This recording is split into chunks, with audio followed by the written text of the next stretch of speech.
Hi everyone, my name is Sean Spitzer. I'm the Creative Director and Outsourcing Manager for Ghost Shack Entertainment, and currently the Production Lead for Fistful of Magic and Weird Junior High game and TV production. In this course, we're going to go over how to create a believable Blizzard environment in Unreal 4. Some of the key takeaways from watching this course include learning how to create snow blizzard emitters in Unreal 4, create vertex paint for objects to create snow and other details. You will learn how to sculpt organic objects for ice and other organic structures.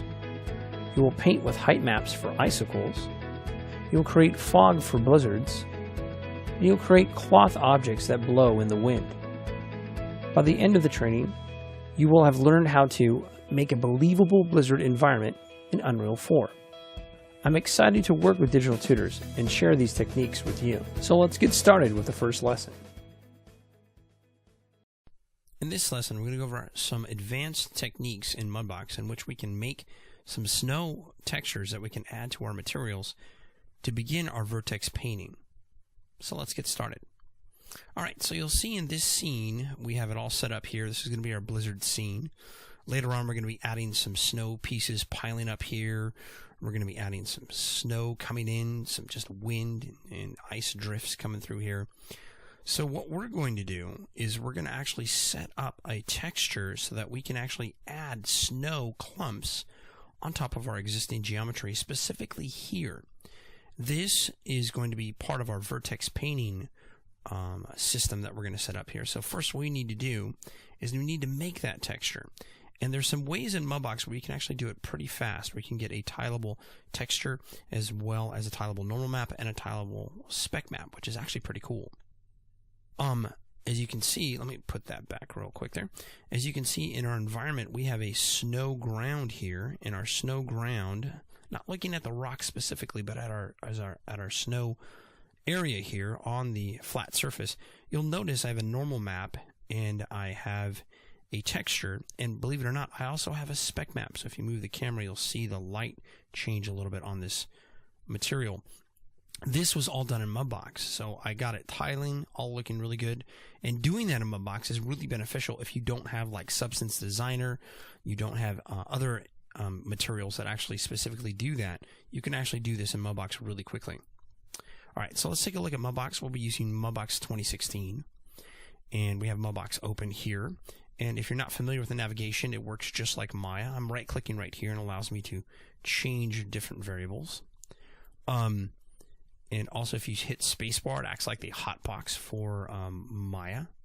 And this gives you quick sculpting, quick lighting, quick texture painting, as well as posing and so forth. So I'm going to Alt here, move our camera around, get this into position. So what we need to do now is use this tool. And I went over this in my rain tutorial, but I'm going to go into it a lot more. I'm going to get a lot more in depth here, showing how to do painting, how to paint a normal map and how to paint a texture map and spec map, all within this tiling restriction, which actually works pretty well.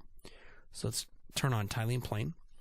So we went to create tiling plane, open this up, and you'll see that we have a division control that we have. We have horizontal and vertical. We're going to keep it 4 and 4, which actually works pretty well. And our orientation, we're going to keep it X and Y. Repeating tiles, we got 3 and 3, which is fine. And we'll say create our tiling plane. Everything else should be okay. Okay, create. We've got this guy set up here. Now, we want to paint initially, and to paint initially, you can just grab any one of these brushes, click on it real quick. Mudbox recognizes that you're trying to paint. We'll call this one our base. So it's really important to put a base in here when you are texture painting, especially with the tiling, because you can forget, start painting, and then you got this little bit of gray that's bleeding through. You weren't really checking your stuff, so we want to dunk this color. So we're set to paintbrush, and paintbrush is the only one of the brushes in Mudbox which allows us to dunk our color in our object. So I'm going to say flood paint layer, and we have it set to white. We want to set to white because we want to make the whole thing fill the area, and that'll just cover our butt if we're missing anything as we're painting and tiling. Trust me, that will happen. I loaded a couple, about 4 different snow textures I found off the internet. Now, I'm not going to give you these, so when you open this file, it's going to be kind of a blank slate. There's going to be no texture on anything in here. It'll just be a simple file with our tiling plane set up. And again, you do want to make that on your own too and be familiar with it. And tiling plane is right there. But I won't be having any of these textures available for you. You'll have to dig them up yourself because we're going to make our own using ones that we found. And that's kind of the whole point of this. So now that we have this all set up, let's go and do some painting. So I'm going to grab one of our simple textures here, a little more white. You'll see it pop up. You'll notice we cannot paint on it because it is gray. We need to switch this to projection. So with projection set in, now we can start painting this guy. And when we paint, the nice thing about this, it'll actually come in and show me where my seams are at. Really important to keep this in mind because those seams are going to be a problem later if you're not careful. So we got that set up there. Looking pretty good so far. And then we can add maybe a little more color to it, a little more white in here if we wanted to. And we can also add that through a layer. So if we wanted to just make a new layer, we'll call this white. We'll just call it W for now. It actually works pretty well. And then we'll just do a little painting here. And then we can change our value on that so that patterns are a little bit more interesting. We can go back to our little bit of blue if we wanted to. Put some blue in here. Now again, you've got to be careful when you do this because you don't want it to be too familiar of a pattern. But we are using this for vertex painting, which is kind of an advantage. So if it's not completely tiling real perfect, we can fake it a little bit, which is pretty cool. So far, that's like looking pretty good. So we can probably keep that as it is. And again, we have that white as our background. Anytime you can hit Q to turn that off, we can double check where we're at. And we hit Q back on again, and then we can do some real quick seam adjustment. And then we can go back to a little bit of our white here. And just add a little bit of a little dark, a little more white in here. And add that in there and just maybe adjust it a little bit there. Cool. And then I'll just top it off with a little bit more blue. There we go. A little more randomness to it, kind of break up there. That works out perfect. And again, you can adjust your opacity here, which is pretty nice. So now let's add a new layer. This layer will make it speck. Very important to have the speck set up. So get our speck set up in here. And because it is our speck, we need to make sure this is dunked completely black. Because by default, when you move your camera around, you see shiny refraction. See it? A little reflection there. It'll shine back at us. We don't want that. So we want to dunk that completely black. So we're going to go back to our paintbrush again. Make this all black. Because we want it neutral. Because we want to determine where that shininess is happening, not Mudbox. And then we're going to flood paint layer again. Do it one more time. There you go. All dark. See it go dark? That's fine. That's what we want. New layer again. Spec map again. We'll call this color. We'll keep it super simple. A little bit of blue maybe floating around. We'll keep it at 2048, and again, you can make it a little bit smaller if you want to. If you have a huge scene that comes out good, but we just have a very small scene, so I can keep it at 2048. With our color in there, we can grab our stencil again, go to our projection, get that active, and now we can go in here and add a little bit of our color in here. Now we got to be careful. We can choose stamp if we want to vary it out, so I can choose like the Cliff brush, which works out pretty good. And then with the Cliff brush chosen, you want to make sure you set that to random. So we'll go randomize that. So it's a little more random there. There we go. And you can erase it too. So we'll go to our erase tool, Cliff again, randomize, and then we can say, oh, you know what? I don't want it that much. I just want little specks of snow. I want to make sure that that's working good. I need to erase it a little bit on the top there. And then you can see our seam. You see that right there? So let's fix that real quick. And this is the benefit of having this. Go back to projection, and then we'll just double check that. Make sure those seams are all handled a little bit there. And then if you want to, you can even dumb it down a little bit by going to opacity again. All right, cool. So we got that all set up. So now let's go ahead and do one more step here. And this one is going to be our normal, or bump map, I should say. So we'll do our bump map. And we'll hit OK. And our bump map, we can start painting on here now, and we can choose these same stencils that we had before. So we go in here and choose that, grab this guy, and start adding that in there. Now look at that, pretty cool. Using these same methods that we had, going in here, we can paint our bump map as much as you want, as detailed as you want. And when you're done, what you can do, you need to convert it, because leaving the bump maps are cool, but normal maps are way cooler. So we're going to convert this guy here, normal map from bump map, and we'll hit tangent space, OK.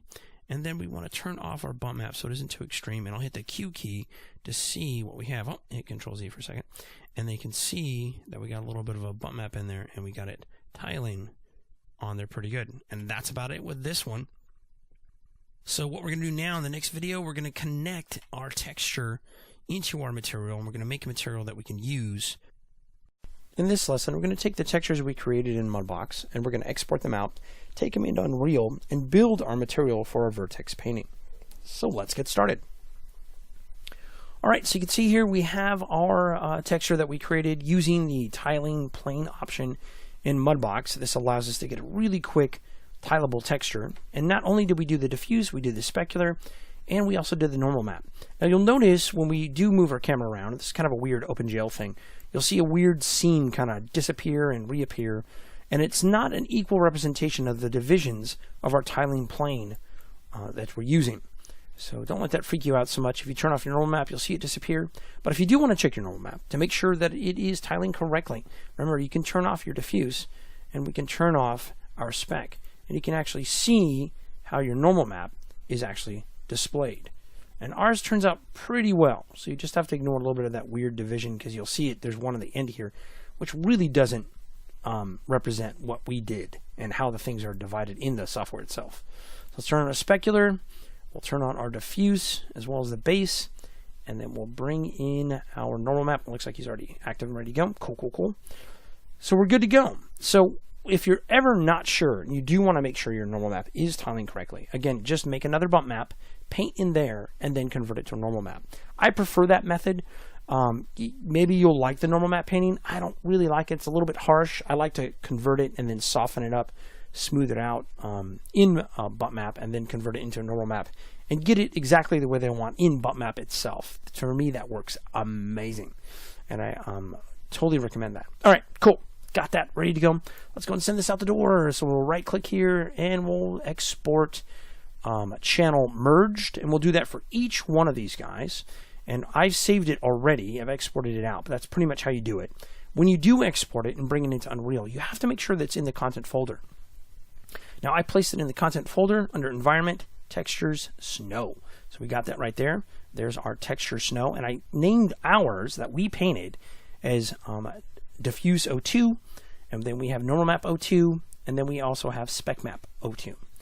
Now, when you are painting on an object, I want to make sure I point this out because this is kind of important, and I'll repeat this in the next video too, just so that it's really understood.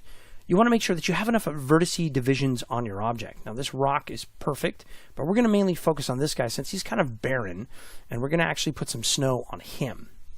So if you go to your vertex paint, if you want to check it, you can actually move your paintbrush over the object and see if you have enough divisions. And I'm going to be painting on this side and then eventually over here, so you can see the difference between not having enough points and having a good amount of points. And these guys work pretty well here.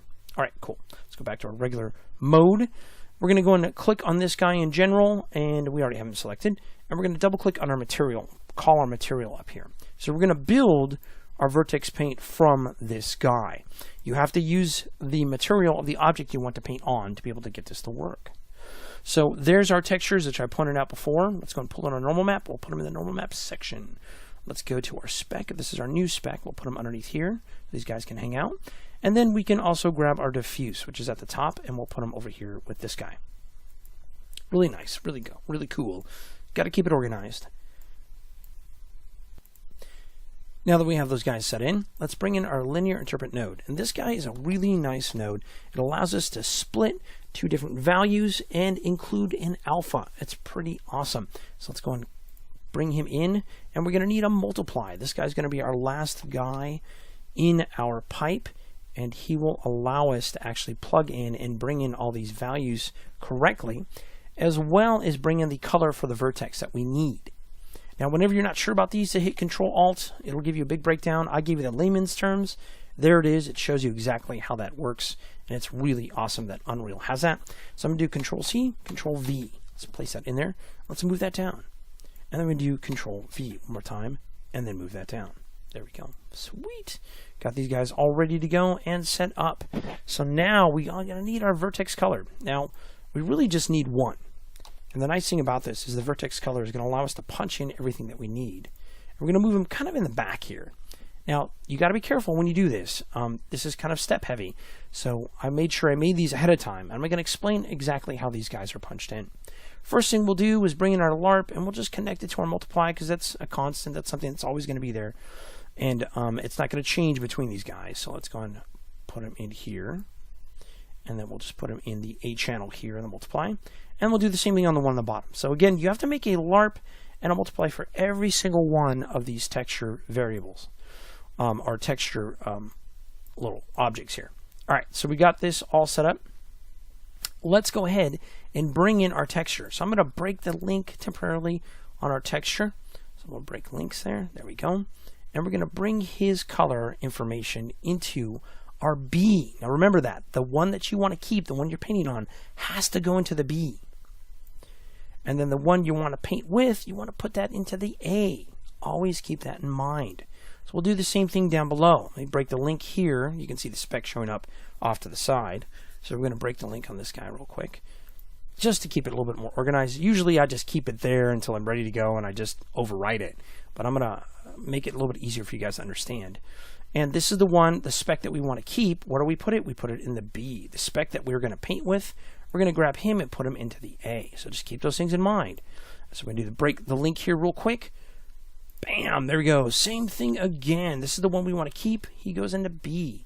The one we want to paint with, we're going to put him into A. All right, cool. So it's a little bit of a switcheroo, as you can tell. And now that we got that all set up, we need to add a few more variables here. So vertex, where does he go? So vertex color.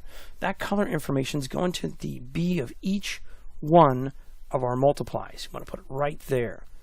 Bam, look at that. Each one of the multiplies, you want to put it in there. And I'm going to keep this a little bit organized by shuffling these around.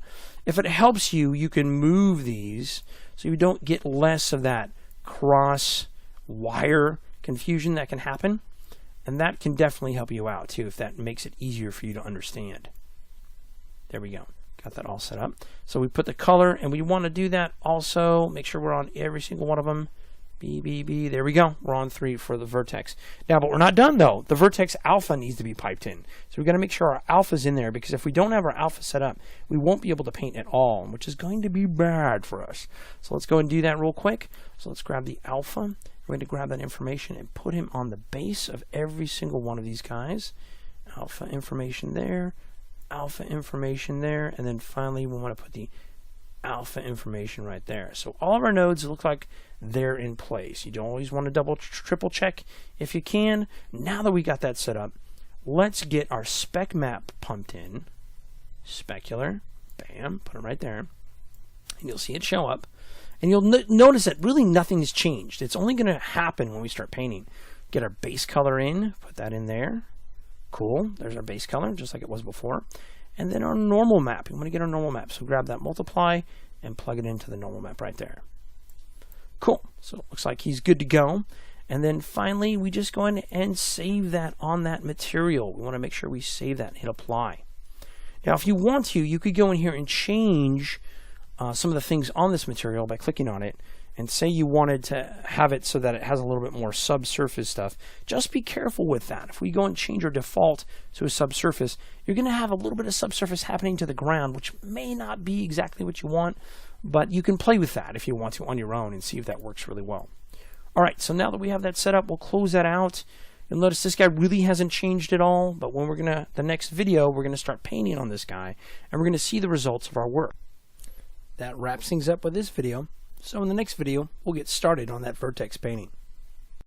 In this lesson, we're going to go over how to paint our vertex material that we created in the last video on our object, and some of the tools and properties that we need to look out for and keep our eye on. So let's get started. All right, so we have here, let's go to our paint vertices here, and that's found right here up at the top. We'll click on this guy here for a second. And what we want to do is we want to set this up so it caters to our other material properties that we have set up in our scene. And again, in our last video, we set our diffuse in play. We put it into the LARP, making sure that our texture is in the A, our one that we're painting with, and our base texture is in the B. And you can see, you can think of it as base for B. And then we got our vertex color, which we punched in there at the bottom here into our alpha. And we put it for each one of these guys. And again, we have LARP and multiply, LARP and multiply, LARP and multiply for each normal, spec, and diffuse. And then our alphas are plugged in here with the vertex paint, which allows us to even do what we need to do. So let's go and close this guy out real quick. And let's go and look at our properties here. So what we're going to have to do here is we're going to turn off in our channels our red, green, and blue. We want to make sure our alpha is set on. That's going to be our primary guy. Now we're not going to deal with most of these up here, but let me explain a little bit about why vertex paint was created briefly and how it works. Now originally when I started in games, we used it to highlight color on models in real time. So if you had a yellow light, you could actually paint a little bit of yellow on an object and it will highlight that color, make it brighter, make it more predominant. And later, they created it so that when materials got a little bit more advanced, we can actually paint with it. So that's what we're going to do. And that's hence why the alpha input is in here. But you always have to make sure you have enough vertices. And I mentioned that before in the last video. It has to be broken down that way. Otherwise, you're going to get less than desirable results. You'll have your paint covering the whole model instead of sections of the model, which is a lot more ideal. All right, so let's go. And you see a little color shift there that happens every once in a while. Clicking away or moving the camera around. So what we're going to do now is we're going to go into our settings here and take a look at our radius, our strength, and our fall off, and how those guys, how they all play out, how they work. Now radius obviously is our overall size of our brush, basically the radius and size as we paint on our model. We have the strength, which pretty much does exactly what it says. It sets the amount of how our paint is going to be influenced on our object. And the flow also helps with that, giving us a little bit more of an airbrush type of feel, working with our strength. But we also have fall off. Now this one's kind of important because this actually can control how our gradient, how our brush is being set on our model from the point of interest or the hotspot area. It sets how the brush's strength falls off with the distance. Basically, a fall off value of 1 means that the center of the brush is 100% strong and fades linearly towards the radius of the brush. So it's basically just your little control, your fall off control, your secondary control of just how strong it's going to be away from our center. And we also have enable brush flow. You want to keep that on. That does give that nice little airbrush feel with the flow here. Both these guys work together for that. And we're going to ignore backface culling in this particular case and keep that on. Basically, any triangles not facing the camera are not going to get painted on, which is pretty much what we want. We want to just focus on what we have in front of us right here. All right, so to be able to paint, when you first left click and notice nothing is happening, we're going to have to hit shift. So as you hit shift, we can now paint, and you'll see the normal map push things a little bit more forward visually. And then let's go and move back a little bit.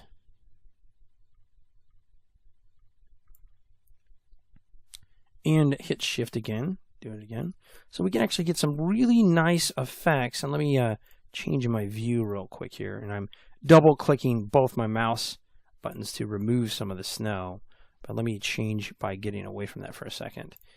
And I can also left click to remove your paint on there. And let's go and rotate my camera. And you got to be careful when you are moving your camera. You will accidentally paint because it is object oriented. The object needs to be selected. Otherwise, when you paint, nothing's going to happen. Just keep that in mind. So we got a little bit of snow cover. This is looking pretty good. So we want to make this believable. Look like snow has been hitting. And I'm going to left mouse click a little bit to remove some of that. And has a really nice drop off. Our settings here by default are actually working really nice and flowing really cleanly on here. Hit shift. Put a little bit of snow on the sides here. It just makes more sense, and we're going to eventually put more here. And snow will collect just like dirt around areas where there are edges. So when two objects meet, we have a wall and then we have a floor. Just like dirt, it's going to meet right in that corner here. So we can shift, select a little bit more snow in there. And there we go. We have our little frosted area. And we can add that to any one of these rocks if we set it to material just the way that we set it up before. And later on, we'll get into some more advanced rocks. And that's it for this video. In the next video, we're going to be taking a look at making our snow clumps and piles. And I'll show you how to do that in Maya and get the texture all set up and then bring it into Unreal so we can actually have some nice set pieces we can work with. In this lesson, I'm going to go over some of the tools in 2016 in which we can create some snowpacks, and then we're going to unwrap our geometry really quickly in 3D Coat. So let's get started. Alright, so I have some simple GeoUC on top of our structure that we're using for Unreal. I built these guys out of a box, and I went here and used some of the sculpt tools in Maya, some of the generic ones. But there's also, if you'll notice, in Maya 2016, a new sculpting whole panel with a bunch of tools borrowed and taken from Mudbox that you can use. Now, as long as your polys aren't too high, these tools should be just fine. So you can go in here if you wanted to smooth it a little bit, you can smooth it out. You can see it changing shape a little bit there. My brush isn't like really to the size it should be, but I want to point that out real quick. So let's go to our curves real quick and let's take a look at what I did to build some of these simple snowpacks. What I have here for these snowpacks is some NURBS curves that I created, and I'm able to control and change the shape of these objects if I want to, and make several different versions of them if I need to. So I just went in here under curves, I grabbed a circle, and I went and built this real quick. Now you can use interactive creation if you want to. In this case, we're just using the default generic build as you click. Move this over here, and I made a series of them. You can see right over here, there's an example of what I did. And as I duplicated them and moved them up, I changed their shape and made them into different patterns and different pieces. And you can completely do that. It's actually really easy to do. And I'm going to go and just delete this guy real quick. Now, if you build your NURBS object, your snowpack, and you notice you don't have enough vertices to control, because you can right click and go to control vertex. If you notice there's not enough in there, you can always go back to that object. If I select it here, and you can go into curves and you can rebuild the curve down below, and you'll see a tab here for it. And we can actually set in our properties here. Pretty cool. Let me close that out, and let's go and build this out real quick. So I'm going to select these guys in order. So you can go from top down to bottom up. Either one, but they have to be in order. They cannot be out of order. Otherwise, your structure is going to build really weird, because what happens is Maya picks through each object in the order that you selected it. We're now going to go to modeling. Make sure you're in modeling. We're already there. But we're going to go to surfaces here, and we're going to go to loft. I'm going to open this up. Now, you can use EP curve tools if you want to. So say you want to make several of these curves and then just push them, pipe shove them into the side of the building. You can. Ours is going to have a little bit of hole, but we can always close that simply just by scaling that down to a point.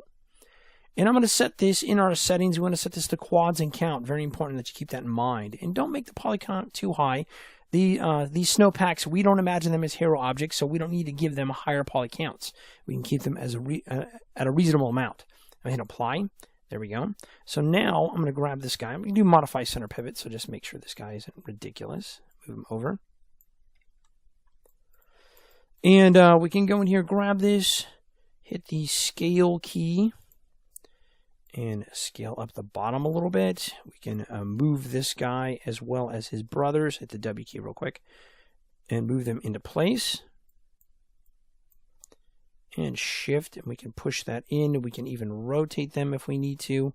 Nice thing about this is it's completely, you can customize the crap out of this and make several of them. You can make it really melty, whatever, bend and push and pull, and then from there you can move your pieces into the direction that you want and even wrap them around structures. Pretty nice, huh? Pretty cool. Now, unwrapping him is going to be tricky. He does look like whipped cream.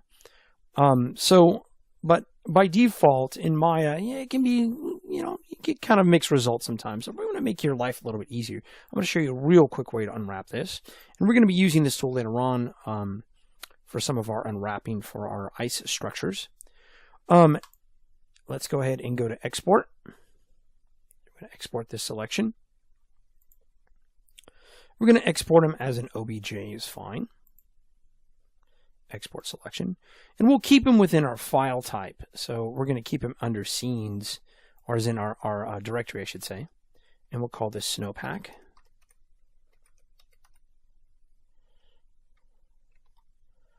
And we'll call it snowpack side. And we'll export.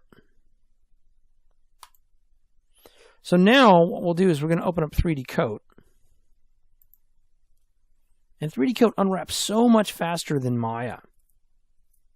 So much faster. It works really, really well. And we're going to import this scene that we just exported out the door.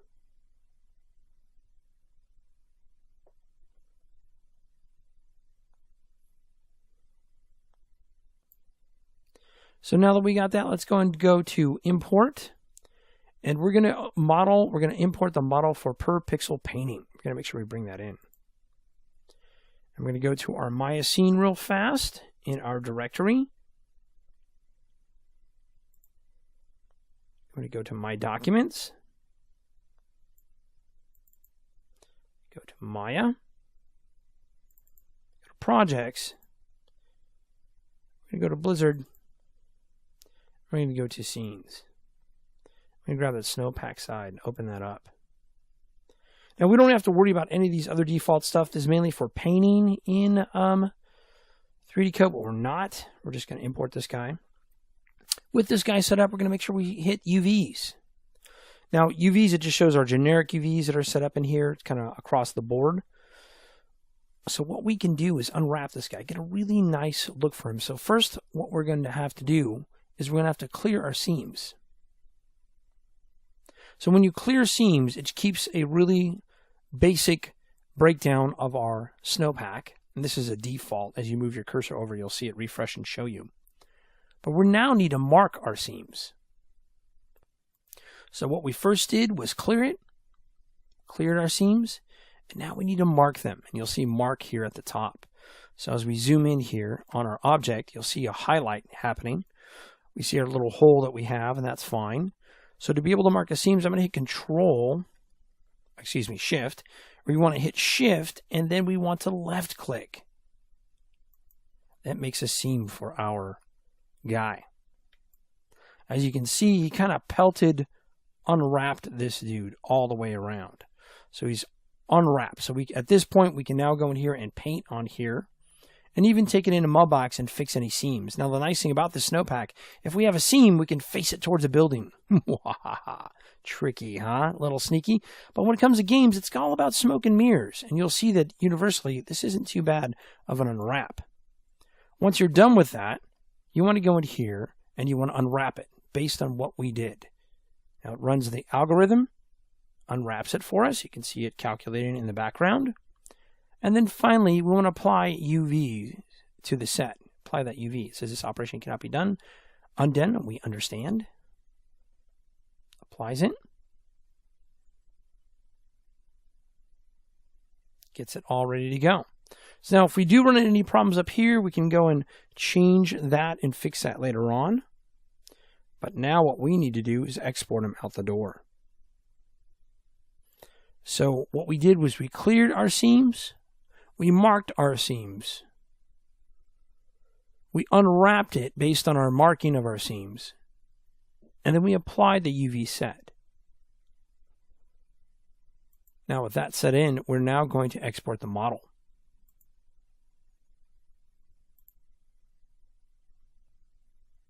Call snowpack side, unwrapped.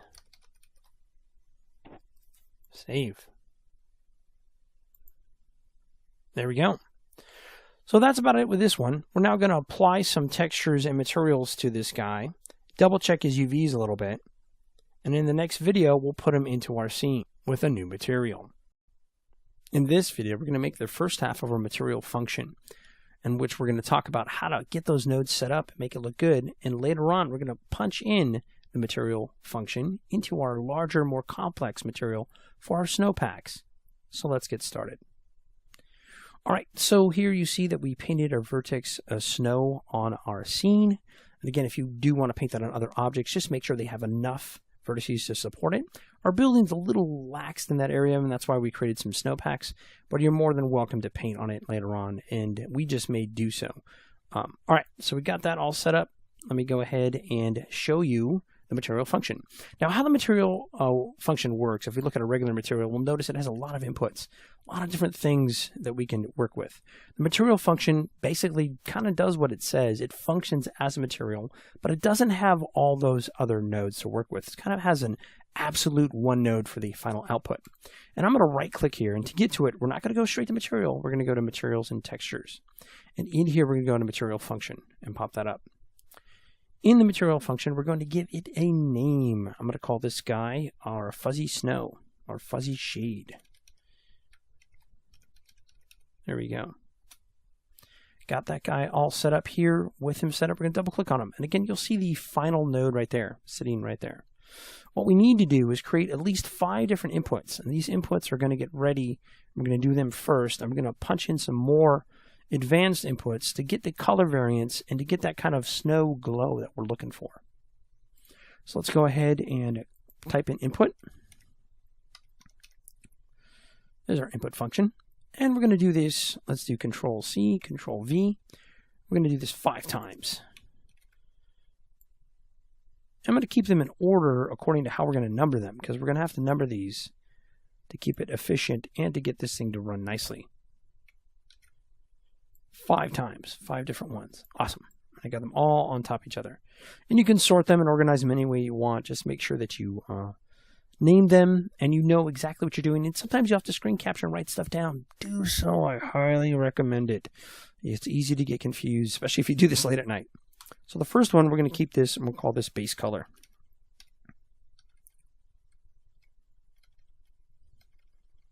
I'll just capitalize it so it's easier to see on screen. And with that base color set up, we're going to have to actually change some of our preview values here. So this is acting as our RGB. So I'm going to set this to 0.5. We're going to set this to 0.5. And you'll see the colors change, and then finally 0.5. And this gives us our nice white output for that guy. So we're going to go to another one down below. And we're going to make sure that before we do that though, we're going to make sure our sorting priority is 0. Always check that. But we're going to go to the next one down below. This guy, we're going to change him. He's going to be our normal. It's going to act as our generic normal. And this is going to give us that really cool look for our material. So with that normal set in, we're going to keep it again, function input vector 3. Both of these guys at the top are function input vector 3. And we're going to mess with our preview value. Our preview value on this guy is only going to change in the Z slot, which is the one on the end. You'll see that little blue color. And again, RGB, red, green, and blue. So with that guy, we're going to go to the one down below. And this guy here is going to be our core darkness. We'll give them that name, core darkness. Sorry, too much Star Wars. So core darkness, we got them there. So now we're going to actually change this to a scalar right there. Now, if you left that as input vector, 2 or 3 or whatever, make sure it's on scalar, you'll see a color show up. And we don't want that color variant to actually be there because we want it to be spread over our surface based on the numbers that we're punching in. And in this case, it's just going to be 0.8. And it'll keep us in the white category for our core darkness. And it's going to spread, it's allow this glow to happen in the middle. And you'll see this in a little bit. Take some time to set this up correctly. So we got another one. We're almost at the end of these guys, which are the most important things to set up here. We got another one to go to. And this one is going to be our edge brightness. So let's call this guy edge brightness. There we go. With our edge brightness, we want to change our variable here. We want to set this guy to 8. So 0.8, I should say. And you'll see it turn red. That's because we need to switch this to our scalar value. There we go. Awesome. So it's just like the other guy. But we need to make sure our numbers are correct. So the last one we had, this guy was 0. So back to our normal, our sorting priority is going to be 1. Sorting priority on the next one is going to be 2. And sorting priority on the next one is going to be 3. All right. So we got 0, 1, 2, 3, all within our sorting priority. Don't forget to do that part. Kind of important. So the last one here, the very guy on the bottom, last but not least, is going to be our power. So power here, we're going to go in here and set our preview to 6, just in the red category. And we're going to set this to scalar, and you'll see it go back to white. That's what we want. And we're going to set his priority the same, we'll have 3, because they're kind of going to be in the same area, same ballpark. And it's going to allow us, and as you see our nodes function, you're going to see that power is going to go into our power node. You're going to see all these guys kind of make sense. Now with this all set up, let's do a few more nodes. One, we want to do append node. And we'll do the initial setup for him. Open up append vector. And anytime you're not sure about these, again, you can hit Control-C-Alt, and this expression allows us to combine channels. So we're going to be combining our channels. And that's kind of the layman's term with that guy. And the other one we're going to have to pull up here is we're going to have to turn in our 2-vector constant. So let's go and pull up our 2-vector constant. We'll just type it in, 2-vector constant. There you go. It comes up a little bit better that way. And we're going to set him to our numbers of 1 and 1, because we're going to divide this guy or punch him into our append. And then we also want 2-sided. So wherever we move this object, because you saw our snowpacks, they're kind of at an angle. Wherever we move that object, we kind of want it to be displayed and calling upon these materials. So we're going to do a 2-sided sign here. Let's pull that up real quick. There we go. And pull him off to the side, and we're going to punch him into A. This is our 2 constant vector. If you're not sure, just click on him. And then this guy is our 2-sided sign, and we'll punch him into B. So I got to make sure I drag him in. And then we're going to do a multiply real quick. Let's do a multiply.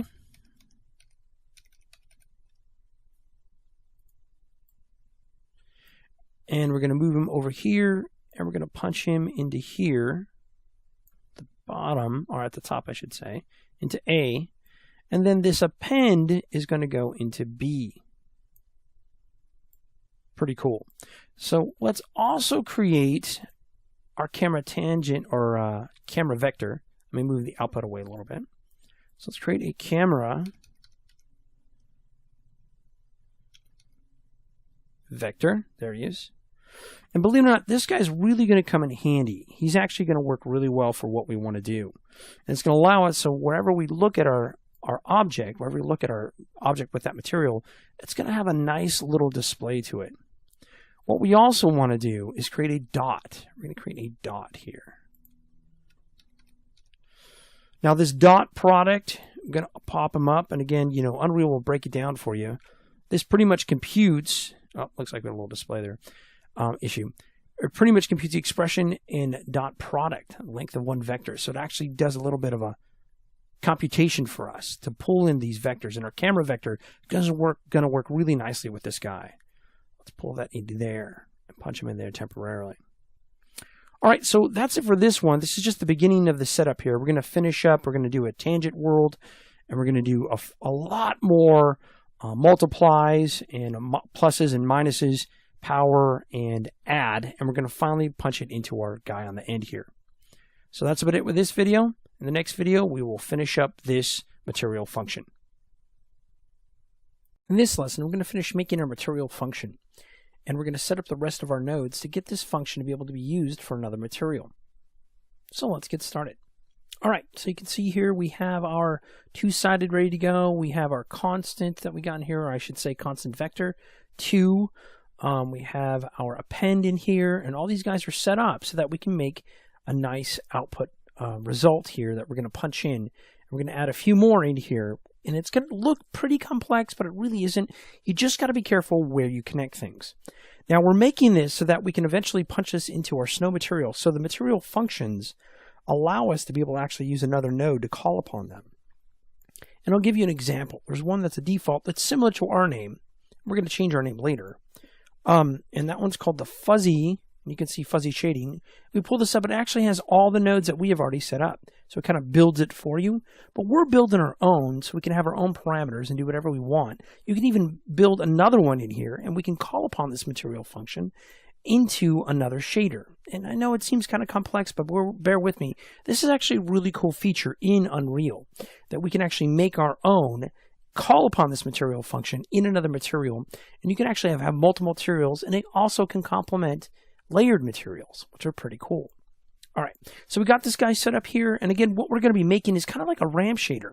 If you're familiar in Maya, the ramp shader has it so that it can be based on light, it can be based on camera, but you have like a dark area, and then you have a lighter area on the outside. That's pretty much what we're doing.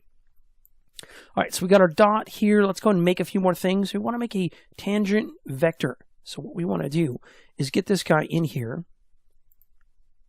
Let's go vector. And we want to go and do transform, I should say, not tangent. Got to be able to spell. Very important. And we pull this guy up. There we go. And then let's go and type this in. Or I should string this in, I should say. We're going to punch in our multiply into that vector here. Now what this is going to do is going to make it so that our core darkness is always kind of in the center. And then our brightness we're going to punch into our other stuff, as well as a power we're going to punch into a power node. So let's go and get the rest of this all set up here. So I'm going to go in here now in our camera. Let's go and move this guy back, the tangent, a little bit. And we're going to move the dot back just a little bit here. Get these guys a little bit closer in. Maybe move him back there. There we go. And now we're going to need a clamp. So this clamp is going to make it so that it's constantly kind of looking in the same area. And we're going to punch it into our absolute of our clamp here. There we go. I'm going to make sure I'm on the node connection. And now we're going to check our clamp. We want to make it at 0 and a maximum of 1. It should be there by default, but you always want to double check. Always don't want to assume. And sometimes some of these variables, or I should say nodes, are kind of similar. So if you typed wrong and you notice there's not an option or it looks different from the default in your notes, keep those things in mind. It can get complicated really quick. And you just got to be careful. All right, so we got those guys set up. We're going to need a few more things. Now, one of them for sure that we're going to need is a couple of multiplies and minus nodes. So let's go and put a minus in here. We'll do a couple of these guys. So do Control-C, Control-V, and move them around. We're going to need a multiply. Let's do a multiply. We'll do a couple of these. There we go, multiply. And with that guy set in, we're going to do a few more things here. We're going to do one more multiply. I'm going to put them in the back. So do Control-C, Control-V. I'm going to put him back up here. We're going to move this guy back, get these things a little more organized. Multiply there. And get my minus. I'm going to move my minus a little bit down so we don't confuse which minus we're messing with. And I'm going to stop there just for a second so we can start plugging things in. Otherwise, things can get really confusing really quickly. So I'm going to move my clamp back a little bit and my dot back just a little bit here and my tangent a little bit farther back. This will make it easier to see on screen. And I'm going to grab this clamp. I'm going to punch him into my multiply right there. And then I have my minus, and I'm also going to grab that clamp and punch it into my minus right there. All right. So with those guys both set up, we're going to see where does our other multiply, what needs to be put into him, this guy down below. So we're actually going to grab the second one down. We're going to grab, or the third one down, I should say. We're going to grab our core darkness. And we're going to move him closer to where we want him to be. And we're going to disconnect. Now, before we had our nodes connected from this guy into our multiply, we have to switch that out. Let's switch that out a little bit. You can play with that if you want to, but we want to mainly use our core darkness to be connected right into our power node here in just a second. Or I should say into our 1 minus and other multiply. So I'm going to just move this guy to take over. The normal is going to take over. It'll look a little bit better that way. And then I'm going to grab this input darkness, and we're going to move him into that first multiplies B channel. There we go. Looks much better. And we can move this guy up here so we can kind of see how this flows up there. And then we have the X minus. Let's move him up here, and we're going to actually punch this guy into him first. Awesome. All right, so we'll just double check our nodes here. So we're going to need a power node now because we do have a power variable down below. And we're going to have something. He's got to be plugged into something. He's down there. So let's do that. Let's create a power. Power. Some words are fun to say, and that's one of them. You can always use your Darth Vader voice. So we're going to move this down here. And we got our multiply. We'll move him up a little bit. And we'll get this power and move him up just a little bit here too. And so we're going to punch right in there into the base. And that exponent for power, we're going to pull him up and in the exponent there. Awesome. And then we have our multiply. So let's get our multiply set in. So I'm going to get the top part in here. Make sure to grab the node. And then the bottom part, what we want to do is grab the second from the bottom. We want to put him in there because he doesn't have any friends right now. So let's make sure he's doing something. We're going to put him right there. So this power is pumping into this multiply. And this multiply is going to give us the ability to be able to add an add, which is going to be our bridge. And then we're going to do a final multiplier that goes into our output. Let's go and add an add. With this add set in, let's go and punch this guy into the add.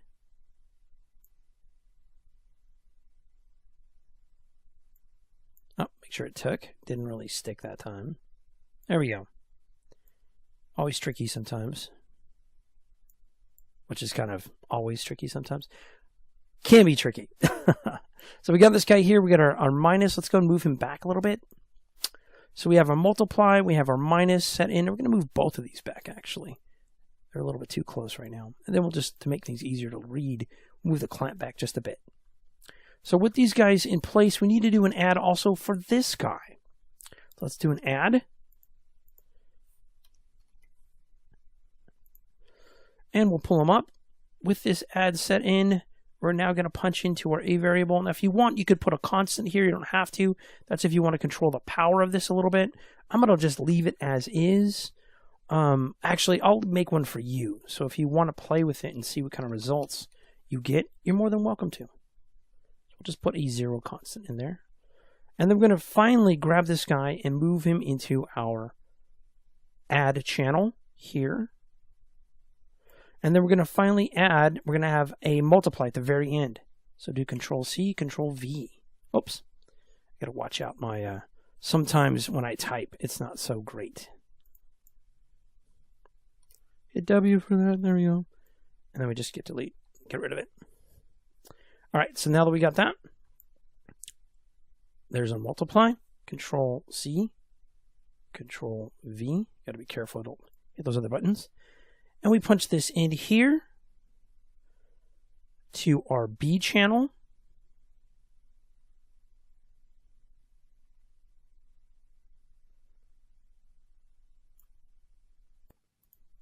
I should say A channel. So we're going to punch him into our A channel here. And then our B channel is going to be right from our base color, who doesn't have any friends right now. So let's give the A channel or B channel right here on the bottom. So A for this guy on the top, B for the color, and then finally we punch it right into our output. And you'll see we get that ramp shader look. Awesome. That's it with this one. In the next video, we're going to plug in and make another material, and I'm going to show you how to call upon this guy using the material function node that does that.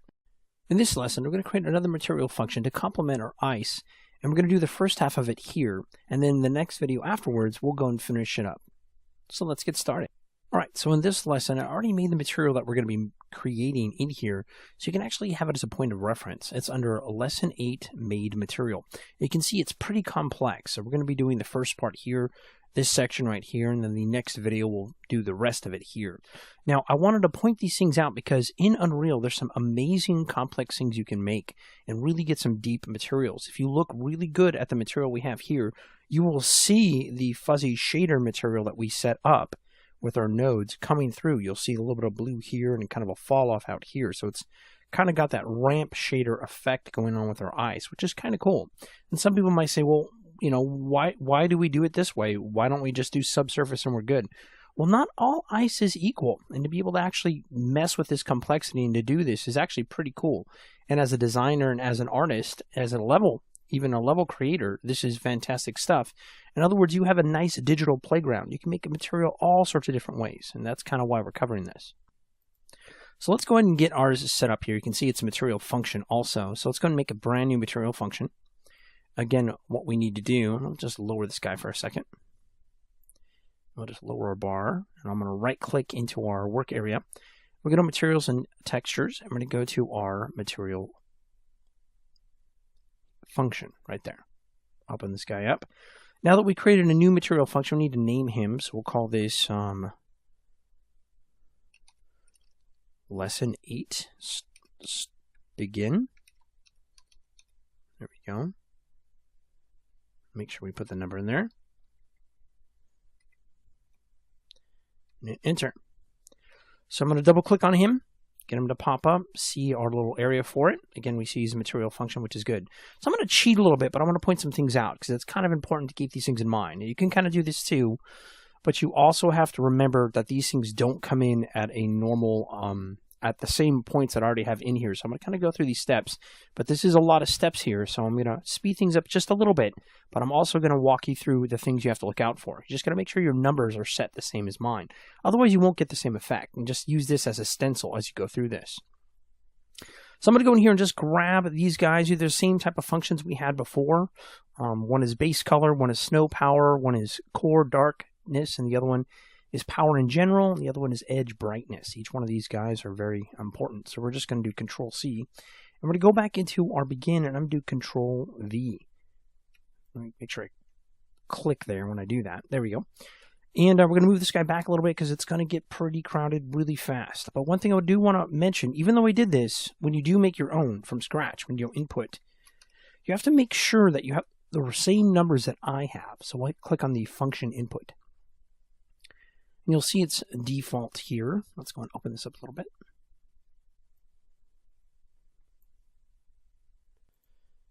And we'll look at the defaults here, and we notice we have all zeros across the board. But on mine, you'll see, if you look at them, you'll see we have a 3. And on our color base here, you'll notice there really isn't any number whatsoever because we're getting a texture, we're punching it into the preview there. But the other ones down below all have 3s set in. So you got to make sure you set that in when you make this. We're kind of duplicating what we did before in grabbing these materials. We're not really using a normal because we're going to make our own normal. So we have another slot for that. We have a couple powers in there. And we're going to draw them across the board and connect them to the power. Now remember that little guy that we made before? So if we'll go back and take a look at him, this is our Fuzzy Shade 07. And I changed the name just to show you that when you select it and we want to bring this guy up, we're going to have to actually pull up a particular node. You have to type in a particular node for it. And that node that we want to do is going to be our material function call. So we're going to go ahead and do material. We're going to do function call. See, he shows up right there on the top. And with him selected, now the key is you have to have him selected for him to come up. It has to be ready to go. And it pulls in all the other nodes that we had before on our previous one that we created. You'll see there's all of our nodes, all of our names, even has the normal area for it. We're going to punch something else. We're going to punch in our own custom normal in there. But all that comes in really great. So I'm going to close that guy out because we don't really need him. And that's the nice thing about this, being able to make your own material function. I can call it into another material function, which is really great. And what we also want to do is we're going to be breaking, or in this case, we're going to be making our material. We're going to do breaking in just a second. So what this make material attributes here, let me pull that up real quick here, make material attributes. This allows us to layer these guys together. So we pulled this guy in, that's great. And even though Unreal has its own fuzzy material, we made our own. So if you even made another attribute in this one, it'll actually show up. You can go all the way down and go as long as you need it, which is great. And then you can just punch things in there. But we're making it. We're using this guy here, and we're going to be making our own other pieces. We're going to be using clamps. We're going to be using normal maps. And then with this option, this allows us to call upon this material function into another material, and we can really get some layers of complexity going on. So we have the fuzzy base, and you saw in my version, you can see that drop off, that ramp shader effect going on. And now we're going to make another one, calling in this guy to be used as our node connection. We have a make attribute, which sets it up so that we can actually layer this, punch in some attributes here, and then put a final output here. So it's pretty cool. We actually can have some really cool effects. So again, I wanted to make sure that you knew that you need to go in here and you have to actually make sure your numbers are set. Even though you're all, maybe making your own, you just want to keep those things in mind. So we do need this guy after all. So let's go ahead and give him a number on him real quick. So let's get that ready to go. Let's give him a number of 3 in our X slot. This is going to give us that kind of that color that we need. And we'll do that in just a second here. Let me pull my material in a little bit closer and pull this in a little bit this way. All right, so let's grab that here, and we're going to make him a scalar. So we also want him to be scalar here, and you're going to see him turn white for us. We want to make a texture coordinate, so let's get a texture coordinates in here, and a lot of times you can just punch in coordinates, and he should be down at the bottom. And then we also want to have a multiply. Let's get a multiply up and going here. Multiply right there. Perfect. Awesome. Exactly what we need right now.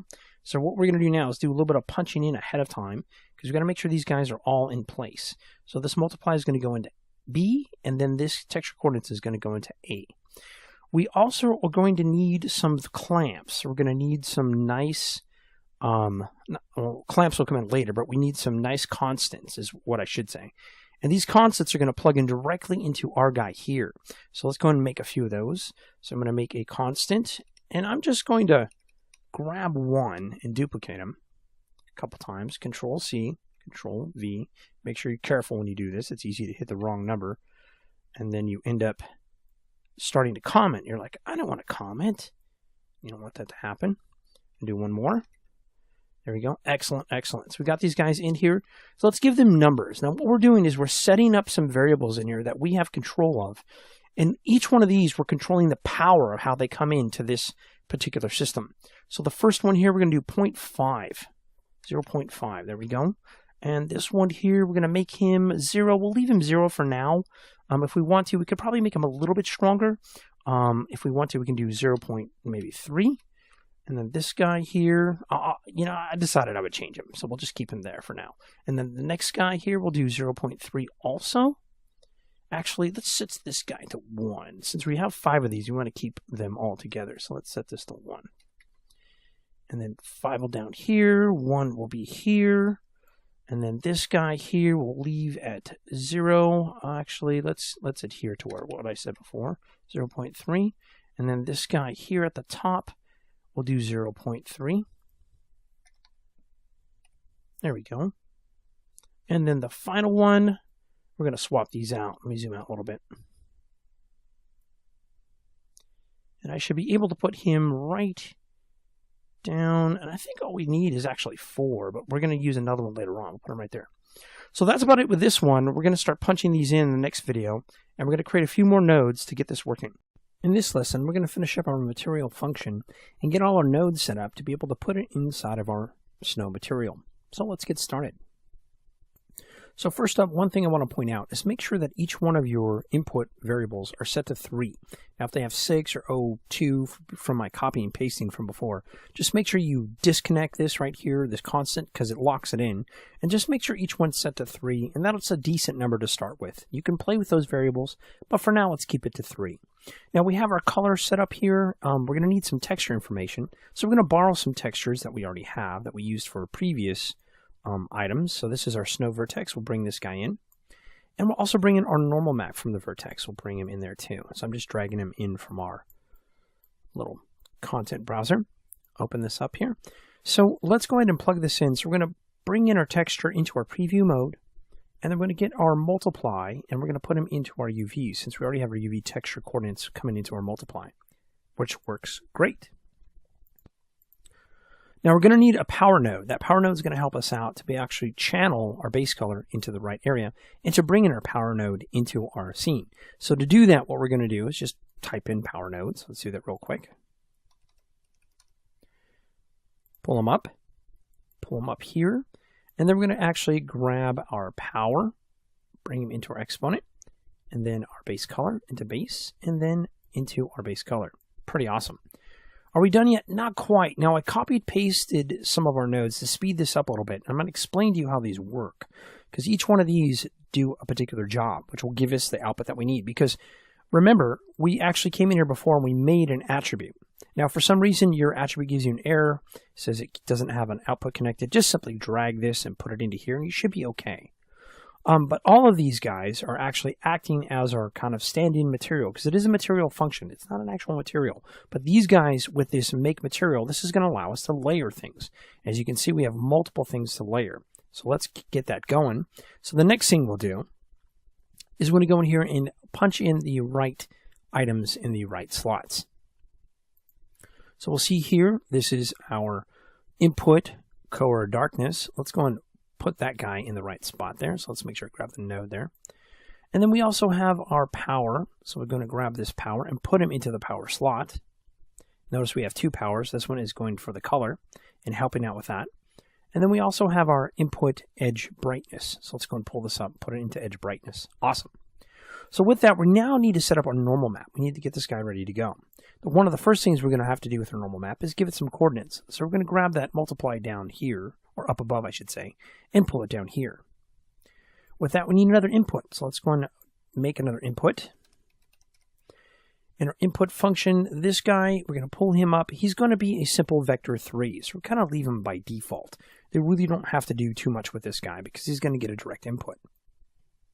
So let's go and grab that, bring it across. With this guy in, we need a few more things. We're going to need a multiply. Let's get that multiply in. And we're going to need a normalize. Let's get that normalize in.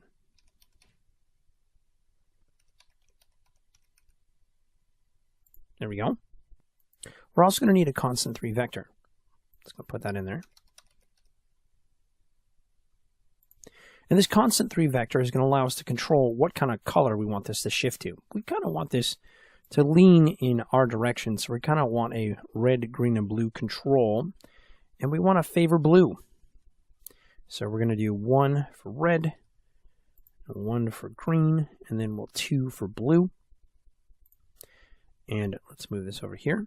It's going to be white, and that's fine. I'm going to put that in here. It's not always going to be representative of the color. Remember, this is math. This isn't a color wheel in any particular way, although there are some ones with color options. But we're going to keep ours in this particular case. And you do get a color wheel option, believe it or not, when you click here. But we're going to punch in, and we want to be right on. We want to make sure we're correct. I'm going to put this into the normalize.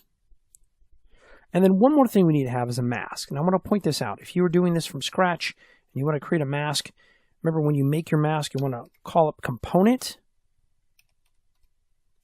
When you bring in a component mask, we want to make sure that we set ours. If you look at mine, it has the red channel on only. If you leave the green on and you try to plug this in, you're going to get an error, and that's not good. That's not going to help us out at all. So we're using the same type of breakdown as over here for the scalar, and we put some constants in here that are coming into these guys. And then we also want to bring up a lerp, or linear interpret node. We did that before. You just type it in, bring it in here. So we got these guys set up.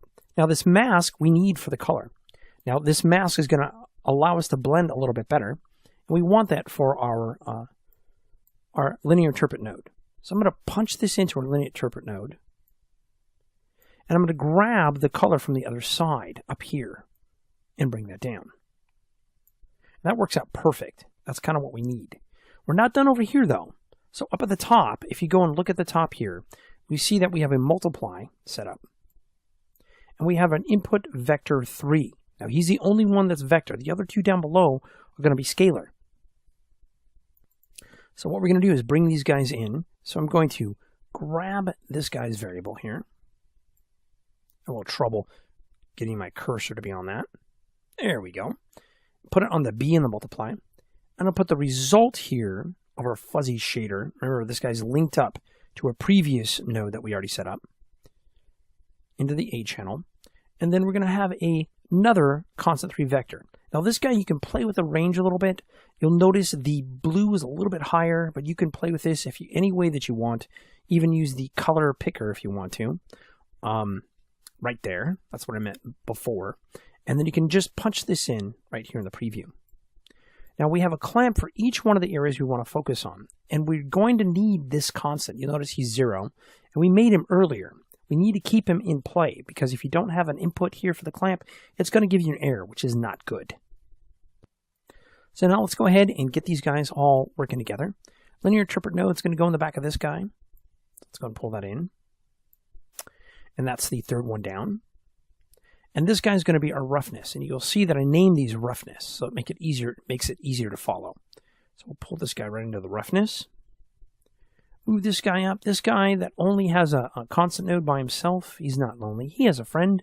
We're going to put him in the back of our metallic. Now you can play with these and make ones like what I have to get, whatever desired results you need. And the one on the top, we're going to bring in our multiply. Put him in the back of our clamp. And then our clamp we're going to bring into our base color. Now it's telling us there's an error because we're not quite through yet. It's still looking for the normal information. So let's give them that normal information. So we're going to have to, notice we have a normal slot here that's naked, doesn't have anything. So we're going to grab our normal from the raw color, put it right in there. You'll notice our errors go away. So are we done? Not quite yet, because we still have the normal we need to bring in through here at the bottom. So we're going to grab our normalize. We're going to drag him to our clamp. And I'm going to get this guy and bring him into our normal. There we go. So we got like a really fancy snow shader. Really cool. You can see it kind of have a gradient drop off. This is pretty much what we're going for. And that's about it with this one. And in the next video, we're going to be talking about making some more advanced materials and get this snow in the right direction.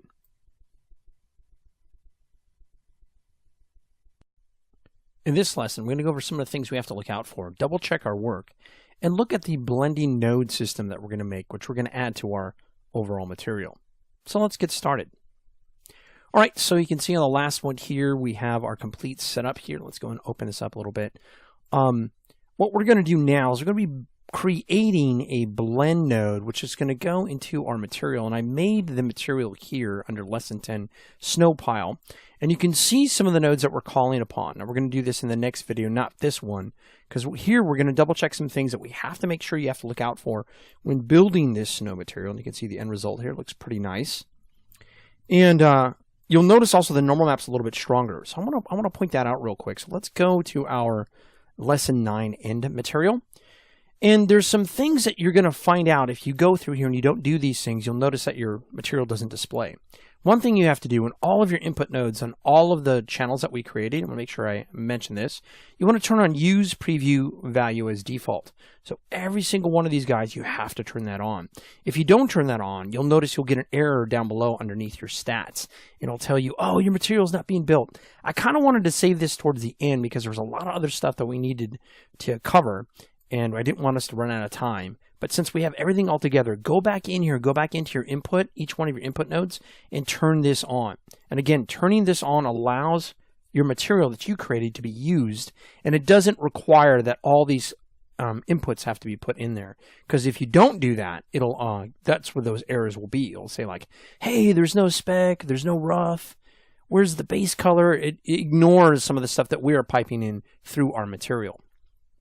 All right, also in our normal map, I bumped up our original clamp, I think it was like 3 because I copied and pasted some of these. So I bumped this up to 10. You can even go higher, and that allows you to go into your normal map and make it a lot stronger through our values. Cool. All right, and we're going to have a node we're going to punch that in later on. Okay, so we got that all set up. I made sure our normal map's a little bit, and again, you can edit these any way you want. I'm going to leave our normal map kind of the way it is. It's a little bit shiny. It's a little bit smooth for snow. You can always go in here and bump this up in Photoshop using Endo, whatever tool that you deem fit. That's fine. All right, so we got that all set up. I wanted to, again, take a look at those things. Those are real important to look at. So what we're going to do now is we're going to build this blend node tree here you see. Kind of crazy, huh? So we're going to build our own real quick, and I'm going to show you how to build the Lesson 9 Snow Pile, the final result, in the next video. But before we do that, you'll notice in our material, there's several nodes, and let's go full screen real quick. There's several nodes that we have, and one is our Lesson 9 end material, right here. And then we also have our snow blend right here, and that's the one we're going to make. So this will be one of our last steps, because we're going to have to call upon these materials to make our final output. All right, so let's go and make a new material real quick. And this one's going to be a material function. So let's go and move this down real quick here. We're just going to move them off to the side just for a second. I'm going to scroll down here and just right click. We're going to do material function. And we're going to name this guy. Let's scroll up a little bit so we get to him. We'll name this guy Lesson 10 Start. Make sure we have the underscore. And Unreal will let you know if you don't do that. All right, so we got that guy set up here. We're going to double click him real quick. Bring him into his own. We can see that we have a simple output result here, and that's fine. What we need to do is do a make material attribute. And we're going to do a break material attribute. So what's going to happen, it's going to look at the ones that we have established as we connect some of these nodes in. And this will allow us to pipe this in. Basically, this is we're going to tag these all the way across, all the way up to the refraction. And then we're going to punch in some variables in here using these inputs that we used before, or the type of inputs we used before. And we're going to actually get this guy to do what we want. He's actually going to help us blend things. Now let's create that material input function. So we go in here and do that. There we go. Pop him up a little bit. And again, this arrow can make it a little bit more accommodating if they get too big. I know in the last video I just kind of left them huge, but you can always turn that down if you want to. We're going to use preserve or use preview value as default. And we're going to make a couple more. So I'm going to grab this guy here. Let's just duplicate him. Control C, Control V. Do another Control V right there. There we go. Got these guys down here.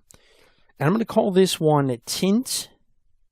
We'll call this tint. And we'll call this guy down here, we're going to call him a different name. We'll call him our tint mask. That's kind of how he's going to work. Enter. And again, we're going to make sure preview values on. Now, there's a few other variables we're going to need. We're going to need a linear interpret node, and we're going to need a multiply. So let's do that real quick. So let's make a LARP. And we're going to need a multiply. So let's put that multiply in here. Again, this guy's acting as our bridge for what we need to do. So we got these guys set into place. So now what we need to do is make sure that everything's going to be piping in the right direction. This is really important, really crucial. If we mess this up, you could get a lot of errors. So number one, let's pull this guy in, and we can call this guy, he's just called input right now. We'll call him material input.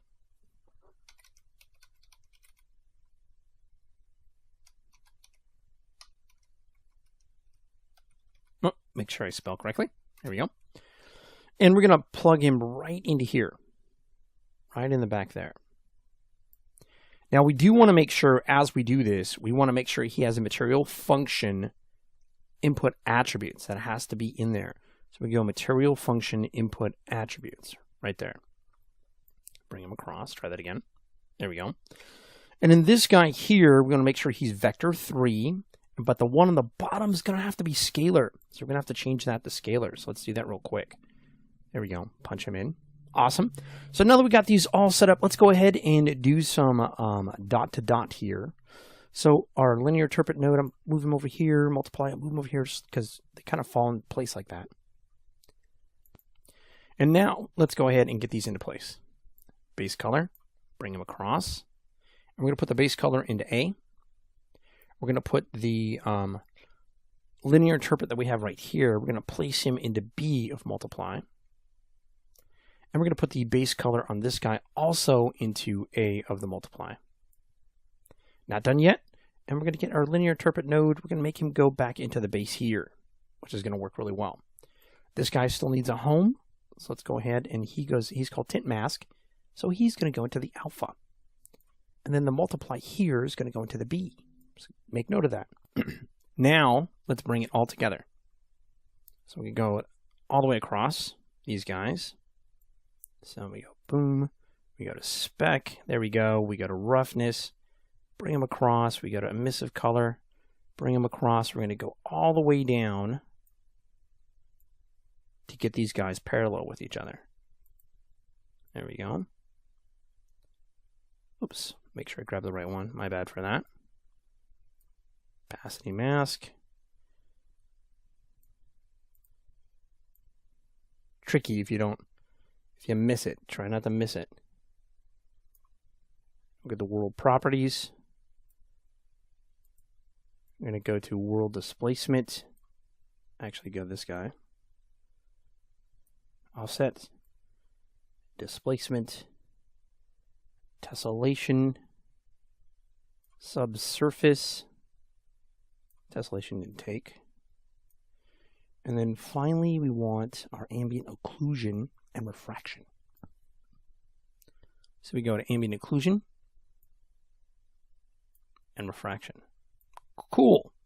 And that's about it with this one. We're just going to save our work and just make sure our input goes to the right spot.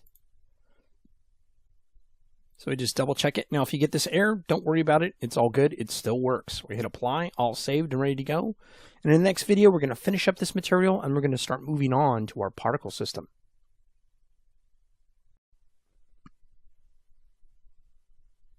In this lesson, we're going to wrap up our snow material by creating the basic material that's going to house all of our complicated nodes that we created. So let's get started. All right, so one thing I'm going to point out real quick before we move on to the next step, which is the final step for this particular ice texture that we've made in material, is you'll notice if we go back to our lesson 9 end material, you'll look and you'll see that we really don't have a spec map connected. So what I did real quick, and if you can do this on your own too, if you just want to make a spec map to put into this node here under the make attributes, I just simply grabbed our existing texture and pulled that node string all the way to my specular slot. So that's something you can totally do if you need to. All right, so let's go ahead and I'm going to close these guys out real quick. Let's get to our other material that we need to take a look at. So I created in here, if you will see, it'll say 11 start material. And we're going to go in here and we're going to create this guy. I'm going to go to the end. We're just going to build it through our end material here, and you can see the end result, so it'll be appropriate for the object. Now we have our basic node set up here, basic node material, but we need to make a break material. This is where this is going to come in handy.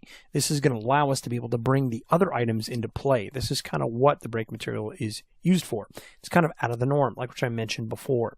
So we have this guy already set up here. We're going to set in some basic inputs and outputs here in just a second. And we're also going to bring in our snow blend tint that we had before. So we're just going to borrow the one that we already have. So let's go ahead and pull him up real quick here. So we're going to, and again, what we're doing, like we did before, we're going to be pulling in a material expression. And that material expression, as you remember, is going to be our basis for pulling in some more stuff. So we're going to do a material function call. So that's going to call up our nodes that we already built. So let's go and select that blend tint in our scene. Let's go and grab them real quick.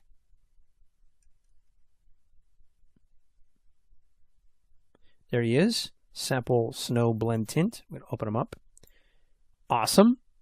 So we're going to make sure he's selected. You have to make sure he is selected in your view there. And I'm going to go back to our material we had before.